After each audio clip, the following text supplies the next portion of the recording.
Hello students, 11th bio की class में आपका स्वागत है। आज जो अपना जो टॉपिक है वो है जिम्नोस्पर्म यानी अनावर्त बीज।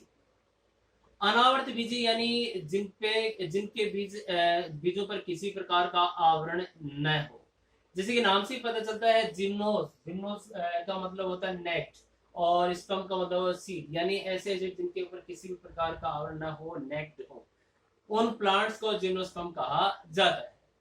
जिम्नोस्पर्म का जिस शाखा में अध्ययन किया जाता है उसे जिम्नोलॉजी कहते हैं, और फादर ऑफ इंडियन जिम्नोलॉजी पीडी डोगरा को माना जाता है, यानी पीडी डोगरा को भारतीय जिम्नोलॉजी का जनक माना जाता है।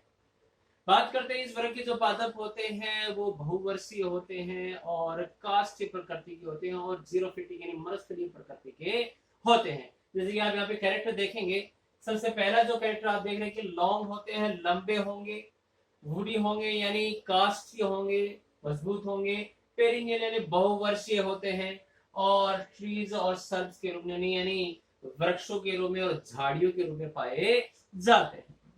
आगे बढ़ते हैं, नेचर इनका देखते हैं। जीरोफिटिक होता है। जीरोफिटिक नेचर का मतलब ये होता है कि भाई इनके जो एपिडर्मिस होती है उसके ऊपर क्यूटिकल का आवरण पाया जाता है। जो स्टोमेटा होते हैं वो अंदर की ओर धसे रहते हैं, यानी पिटेड होते हैं, अंदर की ओर रहेंगे। आगे देखते हैं, इसमें अगला कैरेक्टर वेस्कुलर बंडल्स होते हैं वो गोलाकार रूप में व्यवस्थित रहते हैं, यानी जो सामान्य बंडल जो होते हैं वो गोलाकार अवस्था में व्यवस्थित रहेंगे, और कॉन्जॉइंट होते हैं और कोलेट्रल होते हैं और ओपन टाइप के होते हैं। संयुक्त प्रकार के और संपार्श्विक होते हैं और खुले प्रकार के माना जाता है।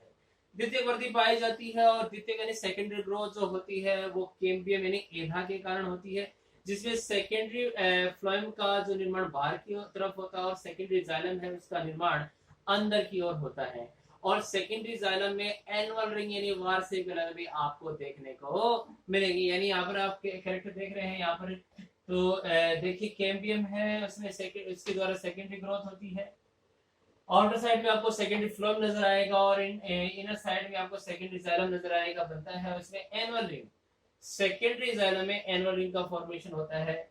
फिर आगे देखते हैं, यानी समन मंडल है, यानी जाइलम और फ्लोएम तो है, लेकिन आप इसमें देखेंगे कि इसका जाइलम और फ्लोएम थोड़ा सा अलग है।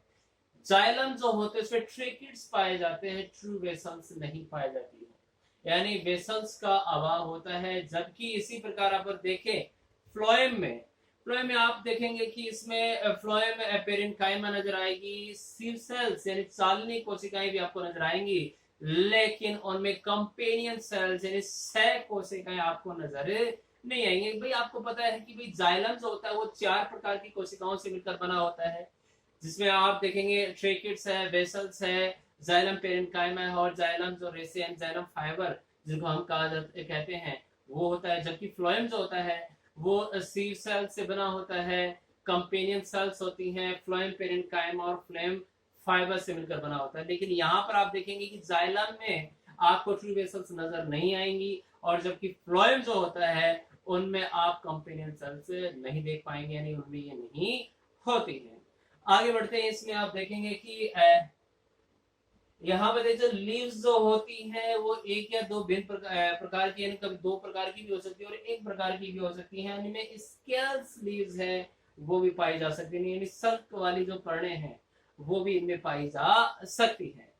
आगे देखते हैं, इसमें ट्रू जो लीव्स होती है, वास्तविक जो पत्तियां जो होगी वो सदाबहार होती हैं, एवरग्रीन होती हैं, और जिनके ऊपर जो है क्यूटिकल का आवरण जो है वो जरूर पाया जाएगा। कि जीरोफिटिक कैरेक्टर है क्योंकि वास्कोसेशन कम से कम हो, ट्रांसपायरेशन कम से कम, उसको रोकने के लिए क्यूटिकल का आवरण पाया जाता है, तो ये इनका एक तरीके से अडेप्टेशन होता है। अधिकतर आप देखेंगे कि इसमें आप पहले बता देता हूँ कि 2 वर्गों में बांटते हैं इसको, साइकोडोफाइटा और कोनिफेरोफाइटा। और इसकी कोनिफेरोफाइटा जो प्लांट जो होते हैं या जिन्हें हम कोनिफर्स कहते हैं, उनकी पत्तियां जो होती हैं सुई जैसी लंबी नुकीली होती हैं, इसलिए उनकी पत्तियों को निडल्स भी कहा जाता है। अब आगे बढ़ते हैं, इसमें अगला जो कैरेक्टर देखें कि इनके जो फ्लोर होते हैं यानी जो पुष्प होते हैं यूनिसेक्सुअल होते हैं, यानी एक लिंगी होते हैं, यानी या तो उसमें मेल रिप्रोडक्टिव ऑर्गन मिलेंगे या फीमेल रिप्रोडक्टिव ऑर्गन मिलेंगे, यानी दोनों एक साथ आप नहीं देख पाएंगे, यानी बाइसेक्सुअल या हर्माफ्रोडाइट नहीं होते हैं। आगे बढ़ते हैं, इसमें देखते हैं कि ये इनकी जो पत्तियां जो होती हैं कॉम्पैक्ट फॉर्म में कोन्स पाए जाते हैं, शंकु पाए जाते हैं, और मेल कोन जो होते हैं उन्हें माइक्रोफिलस या स्टेमन कहते हैं, जबकि फीमेल कॉन्स में आप देखेंगे कि कार्पल्स पाए जाते हैं, जो बहुत ज्यादा संख्या में पाए जा सकते हैं, यानी अंडक है वो पाए जा सकते हैं। आगे देखिए, इनका जो माइक्रोस्पोर जो होता है यानी पोलन ग्रेन्स होता है, उसका जब अंकुरण होगा यानी जर्मिनेशन होगा, तब उससे दो प्रकार की सेल्स बनती है, तो एक या दो सुकाई कोशिका प्रोथीनियल सेल और एक एंथ्रीडियल सेल यानी पुनर्धानी कोशिका का निर्माण होता है। एंथ्रीडियल सेल है उसमें विभाजन होगा, दो प्रकार की कोशिकाएं बनती हैं, इसमें एक तो जनरेटिव सेल होती है और एक ट्यूब सेल यानी जनन कोशिका और नलिका कोशिका का निर्माण होगा। जनन कोशिका जो होती है उसकी जो बात करें, वो उससे दो प्रकार की कोशिकाएं बनेंगी, एक तो स्टार्क सेल यानी वृंत कोशिका और एक बनती है बॉडी सेल। बॉडी सेल्स होती है, उससे बाद में दो मेल गैमेट का फॉर्मेशन होगा, जो जिससे जो ये जो मेल गैमेट बने हैं ये मोटाइल भी हो सकते हैं और नॉन मोटाइल भी हो सकते हैं। जैसे साइकस की बात करें, इनमें ये मोटाइल होते हैं यानी चलीय प्रकृति के होते हैं, जबकि अधिकतर जो अनावर्त बीजी होते हैं उनमें नॉन मोटाइल प्रकृति के होते हैं। जबकि बात करें ट्यूब सेल्स की, तो ये पोलन ट्यूब यानी प्राग नलिका का निर्माण करते हैं। आगे बढ़े, इसमें इसकी जो गुरु बीजाणु पर्ण होती है मेगास्पोरोफिलस, इसे कार्पल जिनको कहते हैं, उनमें नेक्ड ओव्यूल पाए जाते हैं यानी नग्न बीजांड पाए जाते हैं। रही बात इसके जो इसमें फर्टिलाइजर से पहले ही इसमें एंडोस्पर्म का यानी जो भ्रूणपोष जो होता है, जो भ्रूण को पोषण प्रदान करता है, उसका निर्माण हो जाता है, और इसी एंडोस्पर्म के ऊपर स्त्री धानी यानी आर की गोनियां पाई जाती हैं, जिनमें एक से अधिक नेक सेल यानी गिरवा कोशिकाएं पाई जाती हैं। इनमें पॉली एम्ब्रियोनी यानी बहुभ्रूणता पाई जाती है, बहुत अधिक भ्रूणों का निर्माण हो सकता है, लेकिन इनमें केवल एक ही एम्ब्रियो फंक्शनल होता है, बाकी के फंक्शनल नहीं होते हैं।